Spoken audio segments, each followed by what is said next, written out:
Hello বন্ধুরা, আজ সকাল সকাল আমরা বাজারে গিয়েছিলাম। সবজিপাতি আর ফল টল কেনার ছিল। আর বাজারে ঢুকেই মনটা ভীষণ খুশি হয়ে গেছে।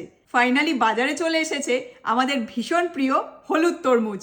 এই দেখো, বছরের এই সময়টা মানে স্প্রিংয়ের শেষ থেকে ওই সামারের মাঝামাঝি অবধি আমরা এই হলুদ তরমুজ পাই।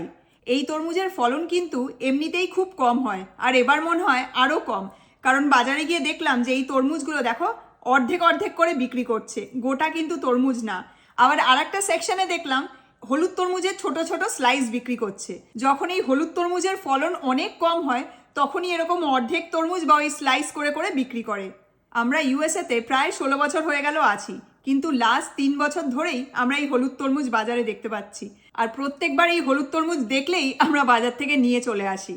এই হলুদ তরমুজ কিন্তু লাল তরমুজের থেকে অনেক অনেক বেশি মিষ্টি, আর এটার দাম লাল তরমুজের থেকে একটু বেশি। এখানে তো তরমুজ এমনি বিশাল বিশাল সাইজের হয়, এটা অর্ধেকটা দেখো, সাইজ দেখেই বুঝতে পারছো কত বড় ছিল তরমুজটা।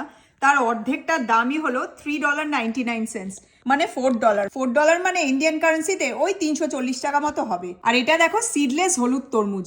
গত বছর একবারই আমরা গোটা হলুদ তরমুজ পেয়েছিলাম, তারপরে যতবার এনেছি এরকম অর্ধেক তরমুজ পেয়েছি। যখনই ফলন কম হয় তখন এরকম অর্ধেক অর্ধেক করে বিক্রি করে বা স্লাইস করে বিক্রি করে, যাতে সবাই কিনে খেতে পারে। কিছুটা তরমুজ কেটে দেখো আমি প্লেটে নিয়ে নিয়েছি, এবার তোমাদের খেয়ে বলি এটা খেতে কেমন। প্রচণ্ড মিষ্টি। সিজনের প্রথম হলুদ তরমুজ বাজারে দেখেই নিয়ে চলে এসেছি, ভাবলাম তোমাদেরকেও দেখাই।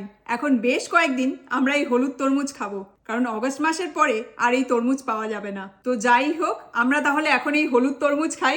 তোমাদের সাথে পরের মোমেন্টসে আবার দেখা হচ্ছে। চলো, টাটা।